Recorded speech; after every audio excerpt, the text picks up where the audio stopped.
All right, let's get this thing going. How's everyone doing out there? Good to be with you here at the U.S. Open at Chambers Bay.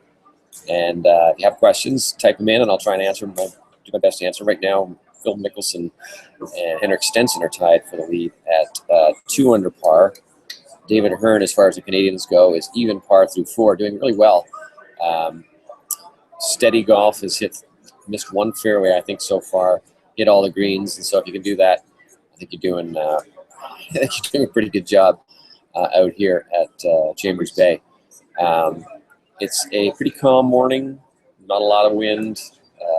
Temperatures are a little warmer than they were yesterday. I think maybe high teens, maybe even getting close to low 20s. So it's actually it's a pretty good day for golf out here. I expect to see some scoring out here, although we have seen everything from birdies to triple bogeys already in the early going. It's not a lot of players going deep, but there's more birdies on the board than I think I was expecting. And of course, everybody's watching Phil Mickelson right now. Big story so far. Came in here, said he loved the golf course, said he loved everything that was presented to him here. Had some big scouting missions, as he usually does. And so far, he's been playing very good golf. So we had a couple of questions that were left over from our attempt yesterday, and there were some good questions. The first one was actually about what I thought the high score might be here. And I can see some scores if you get some tough pin placements, some tough positions. I can see really a situation where you might end up with, some mid 80s and maybe a little bit higher. So that could be an interesting one as things go on. But so far, the guys are handling things pretty well, like a typical U.S. Open. A few around par, a few under par, and a lot just over par. There's another question that I got, which was about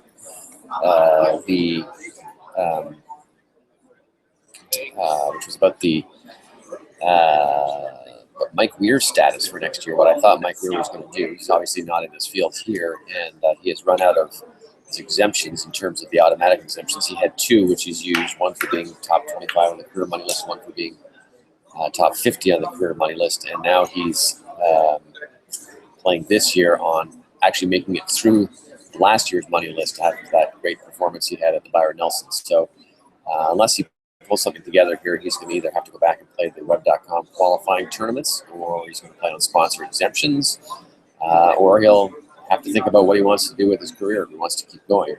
Mike really right now has not made a cut this year. One cut I think he's made this year, and it's been a struggle. So it's not great for Mike at any point now.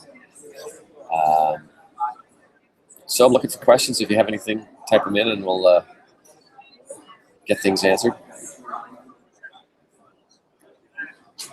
Lunchtime back east, I know that.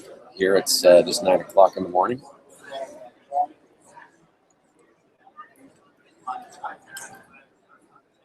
And Phil Mickelson, by the way, is just about to go for his 3rd birdie of the day here on the 6th hole.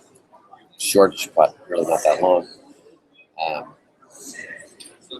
6 times runner-up here, of course. Obviously, not an easy thing to swallow, I'm sure, for Phil, but he missed that one, by the way. So he went by, so he'll miss that. I think there's going to be a lot of interesting putts players have. Phil has actually hit it in pretty close, so not too bad so far with getting his irons distance dialed in and trying to get the ball to stop near the hole. That's probably one of the bigger issues that the players will have here.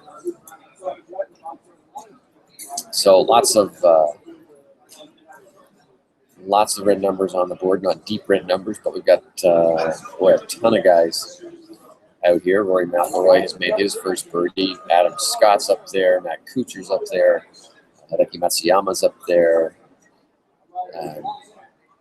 Victor Dubuisson, Ricky Barnes. I mean, there's some interesting names on that leaderboard up there.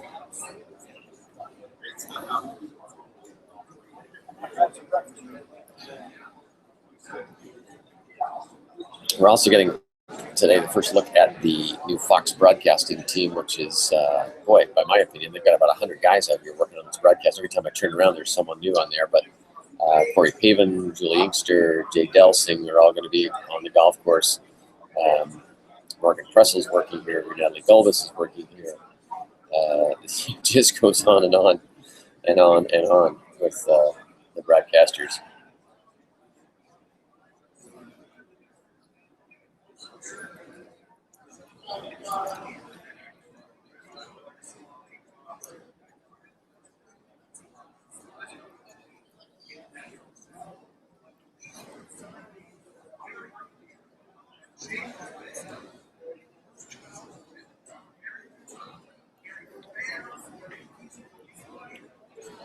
And David Hearn, by the way, has made his first bogey of the day, which is probably not unexpected from any player out here. I don't think there'll be a bogey-free round anywhere along the way, but the 5th hole, 480-yard par 4. The toughest stretch on this golf course, the players have said, is really from 4 through 7. So if they can get through that not too poorly, then I think they'll be happy. 1 over is not a bad score to get through those 4 holes.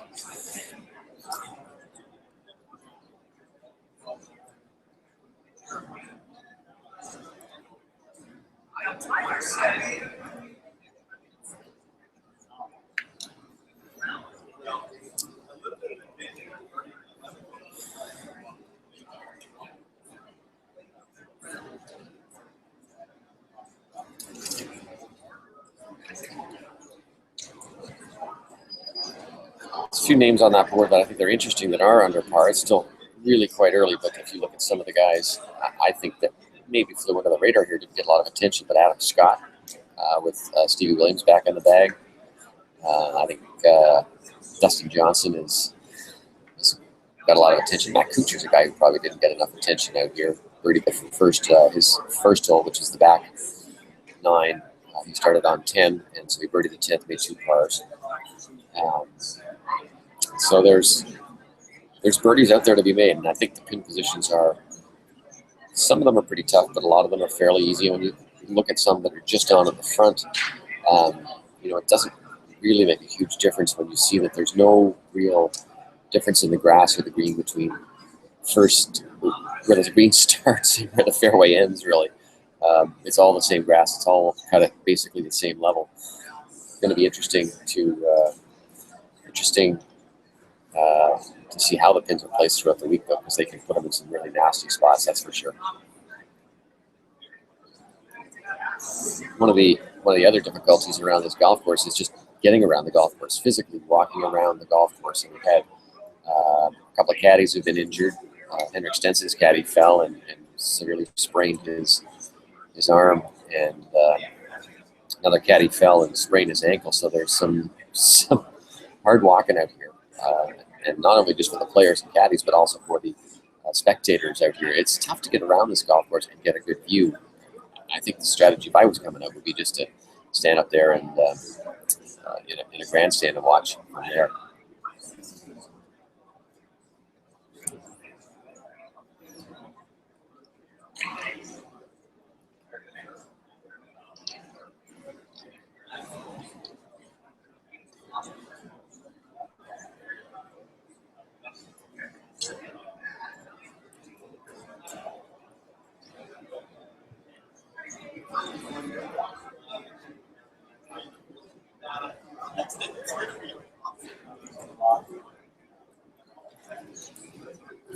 So if you do have any questions, just shoot them to me, text them in here, write them in. I'd be happy to answer anything. If you got a particular player you want to know about. I think, there's lots of great, interesting stories here. Cole Hammer and Tiger. How is Tiger going to do? I think Tiger might, I'm changing my mind a little bit, but I think Tiger might do okay out here. It'll be interesting.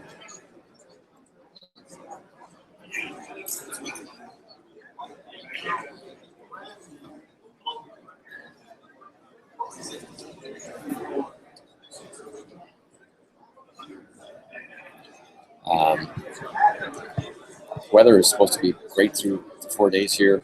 It's a little overcast this morning, but certainly not cool by any means. Nice, steady day. Not much of a wind out here. I think it could be just about as good as you can get for scoring on something like this. So should be interesting to see how the players tackle it. Pin positions are all over the map. You can certainly dial them in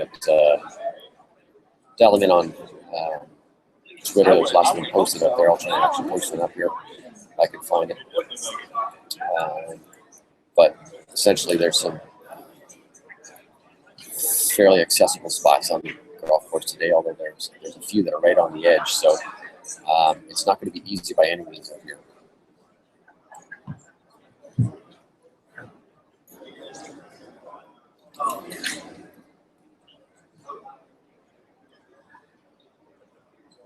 It's definitely an interesting golf course to look at. The contrast of the colors is pretty neat. We were talking about David Hearn yesterday about hitting it in the rough. What happens when you hit it in the rough? Well, if you hit it in the brown stuff, he said, it really just kind of explodes when you take it out of there. So it looks bad, but it's really not that hard to get it out of that rough. If you do manage to hit it in the green stuff, however, fresh stuff, it's club grabbing, so that's a little more difficult. We actually saw David on the practice area. He was actually working on blasting some out of the rough in different spots in the rough just to see the reactions, how it would come out.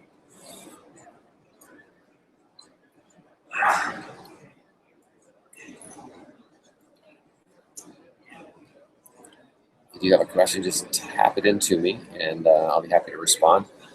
If a particular player you're interested in hearing about, or something about the golf course, or even something that's not all that specific to the U.S. Open, if you just want to know something about Canadian golf, Brooke Henderson, anything like that, let me know. It's one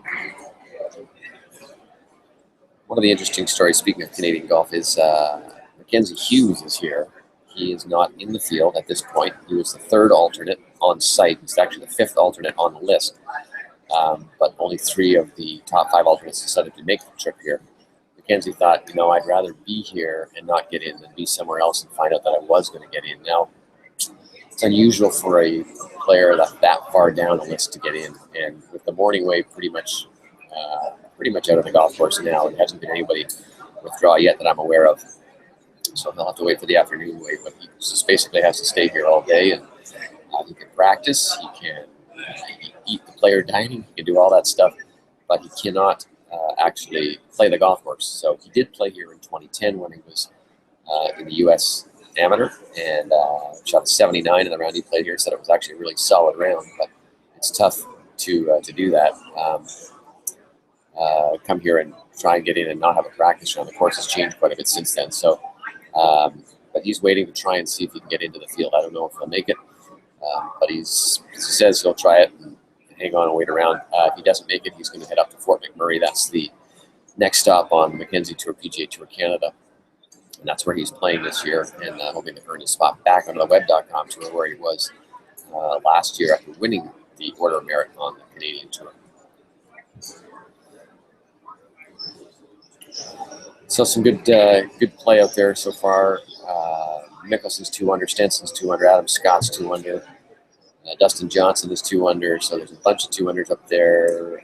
1, 2, 3, the whole pile of 1 unders as well. So guys taking advantage of the early conditions. And so the general consensus here is this golf course will play a lot more difficult in the afternoon than it will in the morning. Greens will get a little bit faster.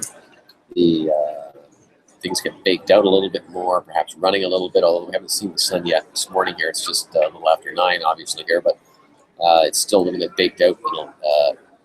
Even without the sun, they were sprinkling some water on some of the greens here this morning, and this is built all on sand, so even if you got a downpour here, I don't think it would dry out much. So it's going to be hard and fast for this week, and I don't think you'll see that change, even if you could get a little rain, which I don't expect. The danger, of course, is it going the other way and getting a little bit too carried away with things. So we'll see how it plays out over the next few hours and see what the afternoon tee times get. I think it's going to be a little harder to score in the afternoon, but we'll see how that works out. Patrick Reed is on the board, by the way, at 1 under. He played in the U.S. Amateur here back in 2010, one of the guys who did. He actually had an interesting story saying that on the first hole in the match play, he did a double bogey and won the hole. He has 6 to his opponent's 8. So it just shows you how tough this golf course can play when it is really almost at the edge, as it was at that, perhaps over the edge, when it was that 2010 U.S. Amateur. Now, they've made a number of significant changes to the course since that time. A lot of holes have all been altered, but it's not intrinsically that much different. Just taking some different shot lines and moving some tees around and things like that. So it's in essence the same kind of golf course that those guys played way back then. But I think the USGA admitted that they basically lost the golf course at that tournament. I don't think you'll see that happen here, although you never know. But the USGA always surprising.